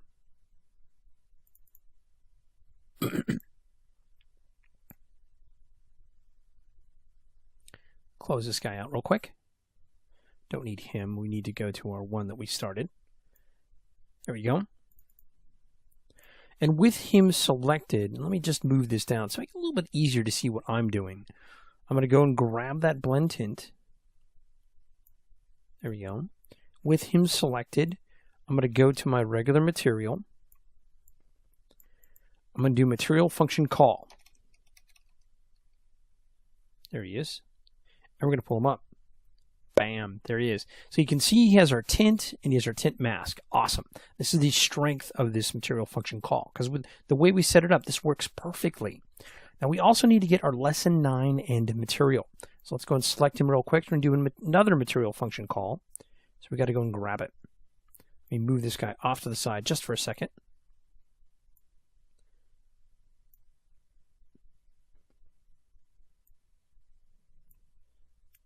Just rearrange some things here.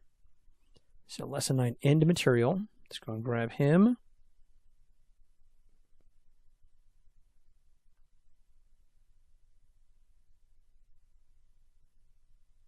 There he is. So let's go and pull him into our scene here real quick.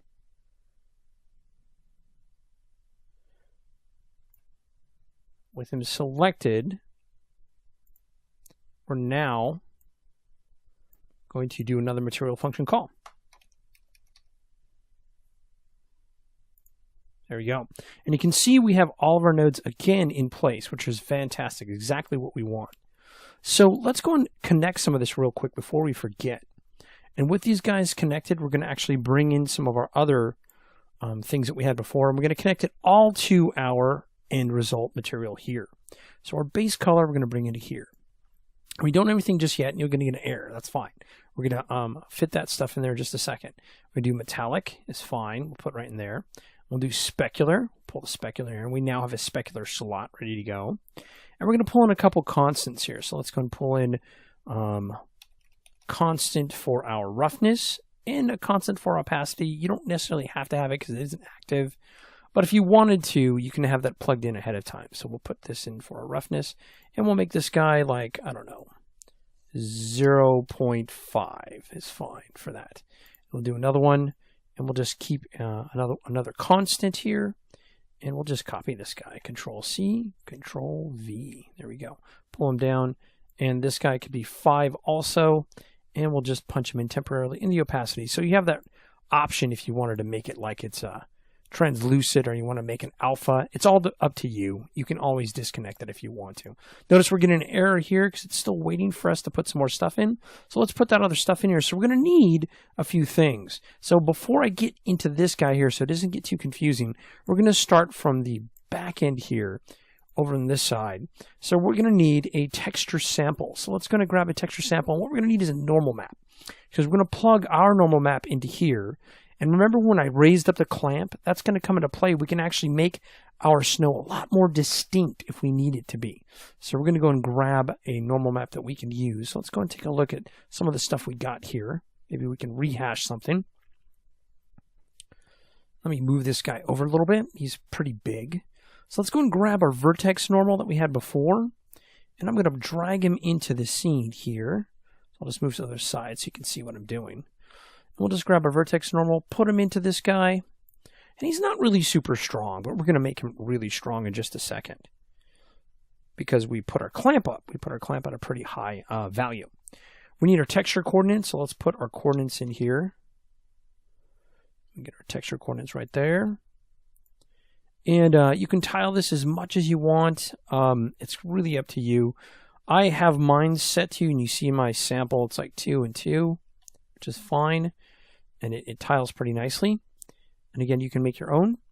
And we're going to do a linear interpret to be able to split these guys apart and to make this logic make sense. There we go. There's our linear interpret node. So with this guy set up, let's go and punch these into our normal. And it's going to still give us an error because it's going to be like, hey, where's this information coming from? And we're also going to get our constant 3 vector. So let's go and create a constant 3 vector real quick.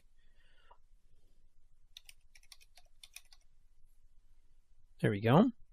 And this constant 3 vector, again, is going to punch right into our LARP and give us a little bit more control of what we need. And we want to push the blue. And again, the vectors allow us to push color. I'm going to put 1 here. I'm going to punch it right into our B channel. Now we're going to need, we have an alpha right here. And with this alpha setup, and we're going to minimize this so it isn't so big, we're going to actually pull in another constant. And this will give us, again, a power control. We're going to make this 10. So we really want to bump. In our case, our normal map's pretty weak. So we're going to bump that up to 10. And we're going to put that right into here. There we go. So we got that all set up. So it's going to blend a little bit better for us. We got it set up into here. And this guy is still waiting for information. The sample snow blend. He's waiting for some stuff from us because we haven't really given all the information. So we're going to push some color. So this time we're going to actually create a material vector parameter. This is going to give us a little bit more color control. Vector parameter. I'm gonna type in param. That usually comes up a little bit better. We get our vector parameter. Where is that guy? There we go. Pull him up, and we're gonna move this guy over here. And you can name it whatever you want. We'll call this ice color. That works. And we're going to get that ice color. We're going to put him right here, and we're going to change his color a little bit. We're going to set this to like, I don't know, we'll do 0.8, 0.8, all the way across the board, 0.8. And that works just fine. On an alpha, we can set that to 1 if we want to. Awesome sauce. And then now we'll do a multiply. There we go. Multiply, put it in, and then we're just going to wrap this guy up. We're going to put him into tint 3 there. We're going to put this guy across right there, and then we're going to put our multiply with our color, with our A channel, and then we're going to put this into the B channel right there. And you'll see the stuff go away, and there's our snow, and that's about it with this guy. He's all done, and we're just going to hit apply. Awesome. So in the next video, we're going to start our particles and our snow, and it's going to be great. That's it. In this lesson, I'm going to start making our material for our blizzard emitter. So let's get started. All right, so you can see here I have an example of our initial blizzard emitter here. You can see that it's blowing on our character, and we're getting some sleets of snow and drifts coming in there too, so we have that all combined. But to be able to build this in our emitter, we're going to have to actually first build it through our material. So let's go ahead and play with that a little bit, and later on we'll play with more of our atmosphere and some of the other things we can add to make this blizzard area look really cool, as well as our snow patches. All right, so let's go and open up. I have several different examples for you. And for this particular one, I have material 12 start here. And this guy, you can see that there's pretty much nothing there. So what we're going to do is build the first initial part. There's going to be 3 different types of materials that we have to use for our emitter. So we're going to build the first initial part here real quick and talk about how to get that set up here. So first up, we're going to need some textures. So we're going to borrow some of the ones that Unreal already has. So if we scroll down here, I've plucked these from some earlier other effects emitters and stuff that they've used. Here's a smoke one that we'll be using, as well as a tiling clouds. Now, the smoke one, if you double click on this, some of you guys may not be familiar on how to make something like this if you want to customize it. But you can do this and watch. I have a video I made earlier for Rain for Digital Tutors, and it talks about how to make a sprite sheet. So feel free to go in there and take a look at that video. And it shows you kind of how to make something like this using free software from the internet. Let me go and close this guy out.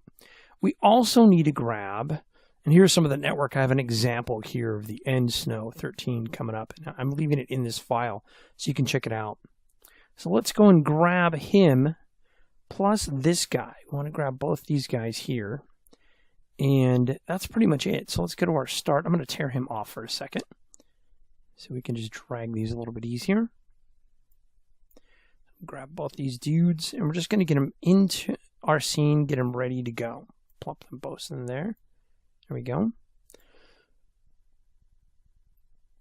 And this initial guy, we'll leave him over here, and I think this guy comes into play towards the bottom. So let's go ahead and build our nodes real quick here. So first up, we're going to make a couple constants. So these constants are going to work with the texture coordinates. And we're also going to use an append. If you haven't used append before, append allows you to blend your textures and materials.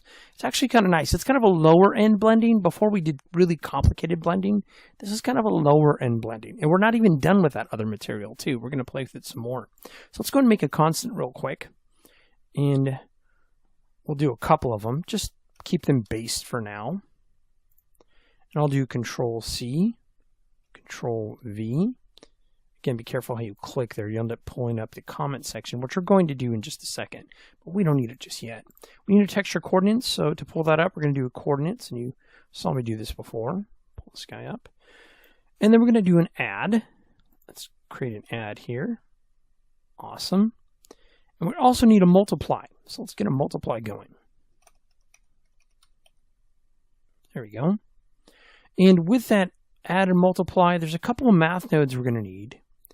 And one in particular that we'll be using in this section, we'll be using others in other sections, is we're going to need floor. Now floor kind of just grounds your math here. It actually allows us to, it almost acts like a clamp in a way. If you're not sure, again, just hit Control Alt and it'll tell you what it does. Rounds them down pretty much. So with that there, we're actually going to go and create one more constant. We're going to need one more. And this constant is going to act as our connection for the floor. It's going to round some of those numbers off. And then we're going to pipe all that into our multiply. Let me go and move the multiply up here. We have the add down here. Or actually put them up here. And we're going to do our append. Let's get the append in here. You heard me mention him earlier. So I'm going to pull him up, append vector. He just says append, but he's found as an append vector. So this allows us to do a little bit of blending and putting things together. Pretty cool.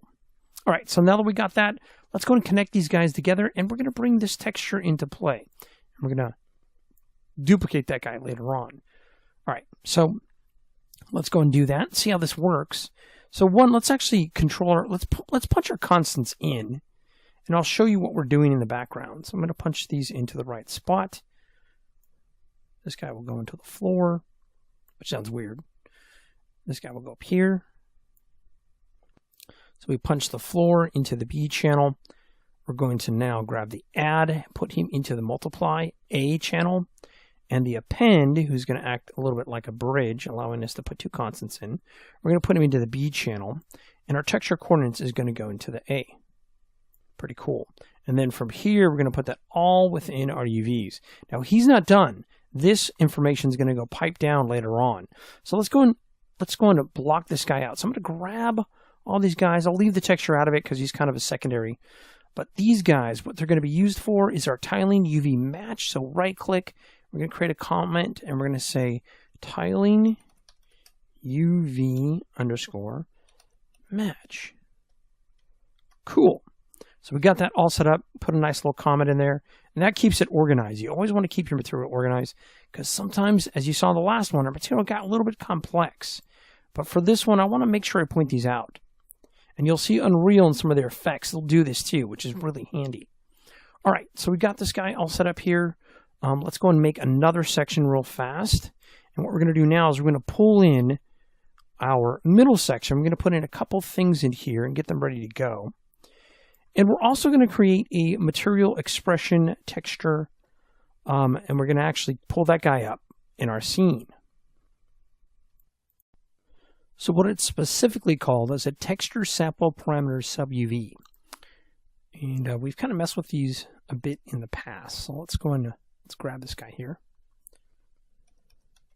Let's pull him up. He's a little tricky to pull up here. You just got to kind of hunt him down. There he is. And when you do that, you want to make sure you're selecting the right node. In this case, I selected our smoke sub-UV. You want to have them selected. And then again, you just type in texture and pull them up. So it's just going to be a little complementary sub-UV control that we're going to be messing with. And again, we're trying to get multiple kind of smoke effects. We have this animated smoke and we have this solid smoke. And we kind of want them to layer over each other. So it looks really believable. It doesn't look like the canned generic smoke you get in Unreal. We're also now going to create a particle node, so particle color, I should say. This will allow us to diversify things a little bit. There we go. I'm going to put him right here. And then we're also going to make a few more nodes towards the back end here. So we're going to make a pixel depth. He's going to be in his own set and have comments with him. We want pixel depth. There we go. This gives it kind of a fake volume. And again, if you're not sure, just hit Control-Alt and, Unreal will give you the lowdown. Basically looks at the depth and distance and tries to give you the optical illusion. It's pretty cool. So we're going to sphere mask. This is going to give us kind of a sphere look to our smoke and make it look like, again, we're faking volume. That's what these nodes are being used for. And I'm going to make another constant here. So we're just going to set these guys up and get them ready to go. All right, so we got our constant and a sphere mask. Let's go and plug these guys in a little bit. So I'm going to punch this right into the B channel. Pixel depth, I'm going to punch him right into the A channel. And in here for the strength in the B channel, we're going to mess with this guy. If we want, we could set this to like 0.5, or you could have it even lower. I'll have it pretty low for now, 0.2. That works out pretty well. And then the last two guys up here, we're going to just play with them a little bit. And we're going to end up punching them into other variables. And let's arrange them real quick before we go into the next step here, just by changing their locale. Okay, That's it for this one, and in the next video we're going to finish up making the nodes for this material.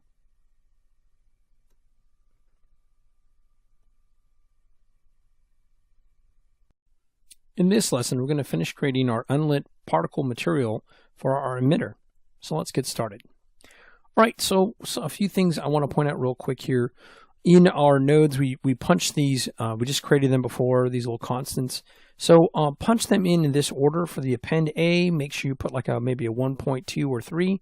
Over here for the append B, we want to do a 2.9. And over here for the floor, we want to make sure we do a 1.13. And these mainly is allowing us to call through the texture. We're controlling the multiply and the movement. And this append is allowing us to have two different constants in here. So we can pretty much kind of, determine where our UVs are going to go. You may not see the pattern refresh here, but you will definitely see the pattern up here in your texture when you select the texture. So don't be worried about that. So a few things we need to do here. We have our particle color set up. I'm going to move him back a little bit.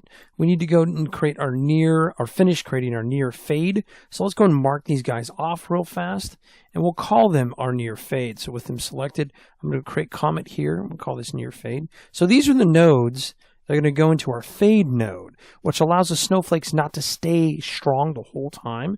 That's pretty much why this is here. So we're going to grab our particle depth and put it into the A channel. And then we're going to need a few more nodes to actually get this to finish up. So we're going to need a minus node. So let's create a minus node. There we go, 1 minus. And then we also need to create a couple of multiplies. We'll do this a couple times. So we'll do multiply. We're basically kind of stacking our variables in strength, and we're using the multiply to punch in another negative channel. So we're kind of, it's almost like dampening it a little bit, or we're just running it through this -1. And again, this is for our shape. This is for the particles to make sure they don't stay solid or strong the whole time visually.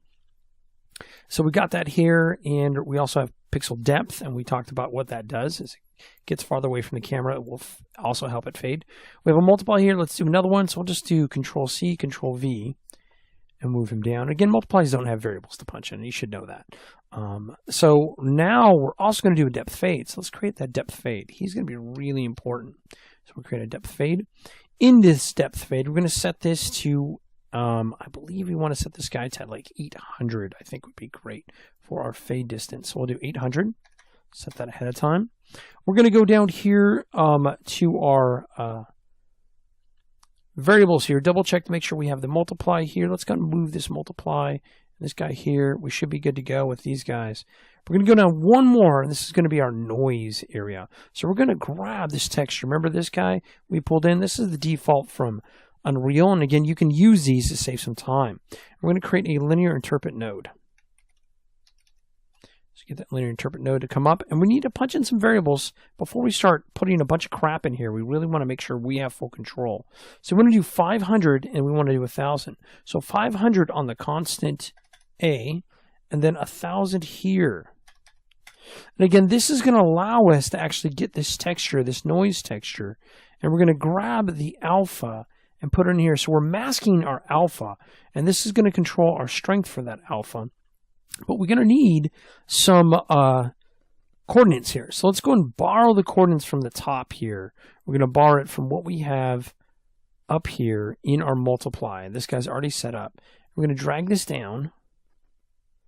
Oops, too far. Go off to the side a little bit there. There we go. And we're going to grab this guy right there.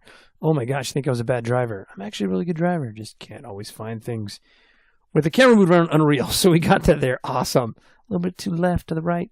It's like my wife telling me how to move furniture. So we got this here. Let's go move this over. And we're going to create a depth fade. So we got a depth fade all set up, ready to go. And then we'll do another constant. So we're going to create a constant here. Let's make sure we got that guy going. Awesome. And again, you always want to make sure you have it punched into the right area. We want to make sure we grab the red channel for our alpha.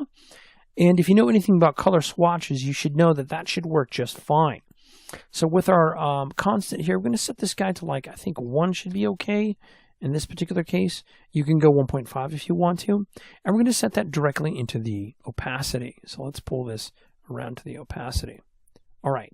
So we got the 1 minus. Let's go and bring this guy in, the sphere mask, to the 1 minus. And we're going to put that into the B channel of the multiply for the 1 minus.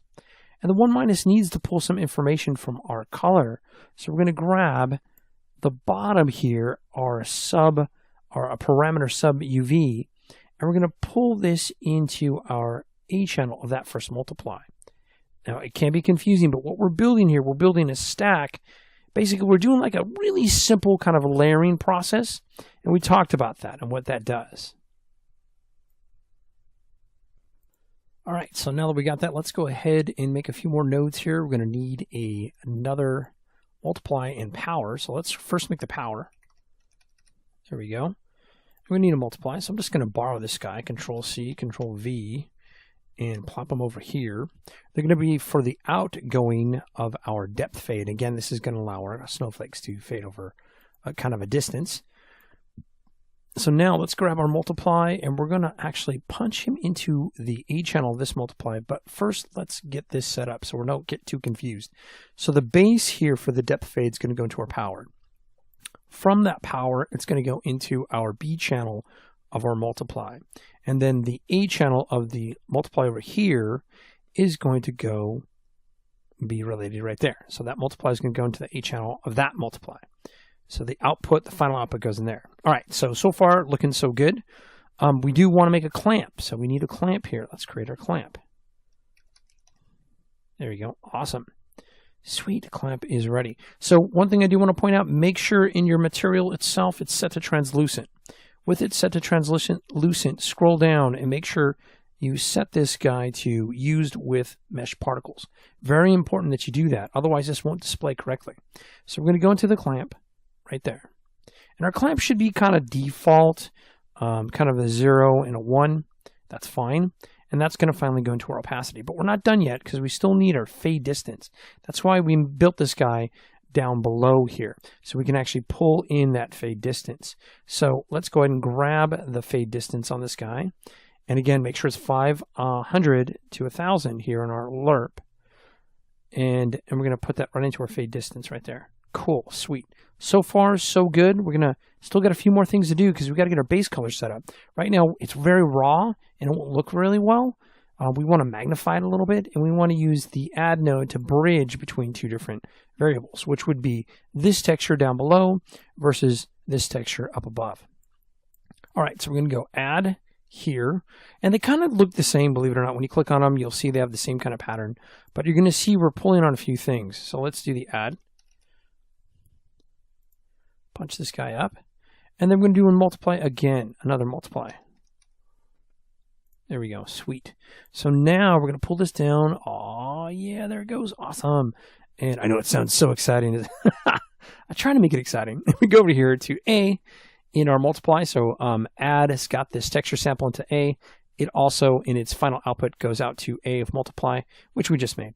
But we want to be able to actually have that bottom in use. So we're going to use the particle color. This is where the blending comes in handy, and the add's allowing us to get these guys to combine. So we're going to put this guy into B, and then this guy's color, we're going to actually grab him, and we're going to put him into the B of the add. So the multiply and the add are both busy on that back end.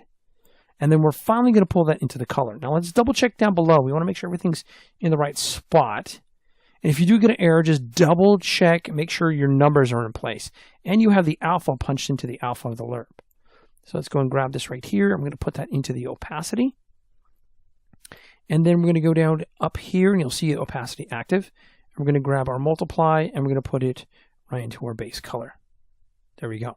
So with this guy set up now, and you may not see it at first, you can zoom out a little bit, then rotate your camera around.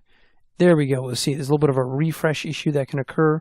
And you can play with the tiling too from what you know. So we can actually tweak this out a little bit, make the tiling less, and play with it a bit, and mess with the combination a bit here. So we can also mess with our tiling, as well as even swapping this out. Now this is just the repeating GIF type of, or I should say, yeah, repeating pattern animation. We can just grab this guy, Control C, Control V, and just use this guy instead. And he actually can remove some of that repeating pattern within a pattern. That can be a bit of a problem. So we'll just grab this guy here and just break the links, and then just move them over, and then just drop it into here, and then drop it back into here. Awesome. And you'll see that repeating pattern disappeared. That's about it with this one. And the next one, we're going to start finishing up our materials, make a couple other things, and get our emitter on the right road. In this lesson, we're going to create another material that's going to complement our emitter, allowing our snowflakes to fade in the distance as they pass through or near our character and items. So let's get started. All right, so this material I already have active in our snow flakes that are moving around. You can see them passing by our character. And what's happening here is these snowflakes will kind of fade in the distance. So there's distance nodes you can use when it comes to creating a snow type of sleet type of effect. And we're going to make one. So right here, I have it kind of generically set up here. I'm using the same structure that you'll see in some of the examples for Unreal when they use this type of effect. And I'm using their some of their textures here just to speed things up a little bit. So we don't have to make everything from scratch. You can borrow from what's existing.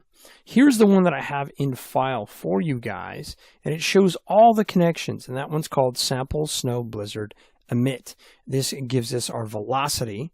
And this is the one that we have connected. So it's basically our little velocity node. So what happens, or velocity structure, so what happens is as the snowflake gets away from our system here, our pixel depth and our motion blur fade, these nodes are going to be very complementary with some of our other nodes that we have set up in here, such as our linear interpret node, our multiplies. And as we build this chains of linear interprets, multiplies, and also a clamp, we're going to connect that to our opacity, which is going to allow our snowflake to actually kind of fade in the distance and actually look really nice and believable, because snow obviously melts. And that's kind of what we're trying to go for here. We're trying to imitate this melting effect. So what I'm going to do, I'm not going to go through every single one of these guys made from scratch. You should be familiar with them. I'm going to show you where to go and what to set for them just to speed things up a little bit, and so that we can hit some of the other target areas which are a little bit more important. We've been covering a lot of the in-depth material, but now we're going to cover a little bit more of connecting these nodes, because you'll get these examples sometimes in Unreal and they really don't break them down like they should. So I'm going to break this down for you and explain what's happening under the hood, and then we can move on to some other materials that we have to make, which we will make from scratch. All right, so let me get this guy out of the way, out of our scene. And with him out of the way, we're now going to tackle this dude. And let's take a look at what it is that we need and what this is doing under the hood. All right, so we got our linear interpret by speed. Now, even though it does say linear interpret by speed in the notes, that doesn't mean that linear interpret's nearby. This is what it alludes to. This is where it's going to go into our linear interpret right here. We're going to actually pipe that down into this system. And this is going to allow our speed, as things speed up with the particle, as you see your particle speed here, we're actually going to have it so it combines it with some of our other variables so that our particle starts to fade, melts like an actual snowflake. That's kind of what we want to go for. So as we go in here, let's go and take a look at our settings here. Now, again, you can look at the one that I have. I have this set up for you. I love the structure that they use for Unreal, and I want to speed things up a little bit. And I want you to look at this and understand exactly what's being done. Under our particle speed, you'll notice there's no inputs for it, but you want to be able to call that up, and it's easy to do so. You just type in particle speed. And there's multiple ones. There's particle color, direction, speed, motion, all that stuff is in there. And that's all pretty much what I did. And then we have a particle speed too. Now, particle speed, you want to set that to 700. I think the default, I think it's at 100. I'm not sure, but make sure yours is set to 700. And then we're going to have our divide. Now, our divide is very important that we set our number, because this is how this tool works. We're going to set this to 800 under our constant V. And again, these variables are going to help out as we calculate the speed, and we're going to put it into our clamp, which is going to be like a little bridge in this particular situation, and allows us to control where these things go. All right, cool. So hopefully that's clear. We're now going to go in here and put these into position. So we're going to put our particle speed here, and then we're going to now put our particle speed in the B channel. So we got A in divide and B on the bottom.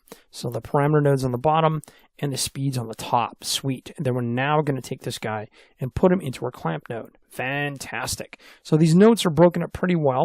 And again, I'm kind of using the Unreal example of structure because it's actually really nice. Up here, we have a color edge. And again, this is a parameter node. You can just pull up your parameter nodes for this. And again, I'm speeding this up a bit because there's a lot of materials we still need to cover. But I want to make sure you understand how this works overall. So you're not leaving you in the dark. You understand exactly how these work. We have a color core. This is also a parameter node. If you click on them, you'll see it identified and see that they're pretty much the same thing. And each one of these are going to be a little bit different.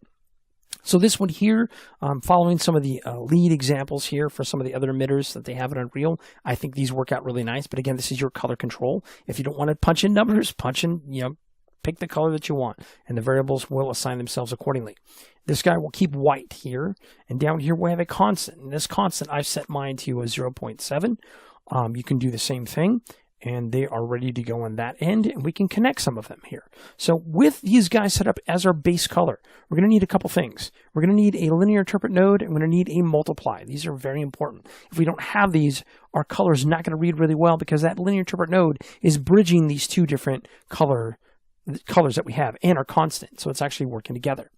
So we're going to go and grab our color here. I'm going to put it into the A channel. I'm going to grab our color core and put it into the B channel. And then we're going to grab our constant 0.7 and put it into the alpha. Really nice, really smooth, awesome. And then we're going to use our multiply to bridge some of that. So we're going to bring that right into here into our A. Now we're going to get that B filled in just a second with another linear interpret node. But we're going to go and have to travel over there real quick. Let's do so. So down below here, we have a linear interpret node. And we have a particle color. Now, he's not active just yet. We're going to use him just a second. We're going to move him a little bit up so it doesn't get too confusing. We're mainly going to focus on these two guys. So our texture here, and again, I'm using a radial texture that Unreal has it by default because it works really well. So we don't have to do these things from scratch. It's really easy to make in Photoshop. All you would need to do is just make a color pattern in the middle and then make a gradient on the outside using your circle marquee. And notice it is 256 by 256. And you can make this color anything that you want. We just kind of need this ramp variable because you'll notice our snowflakes aren't burning hot like the sun.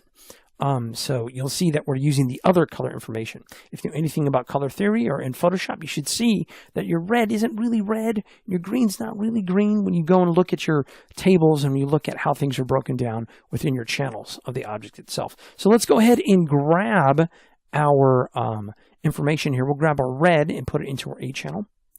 We'll grab our green and put it into our B channel. Excellent.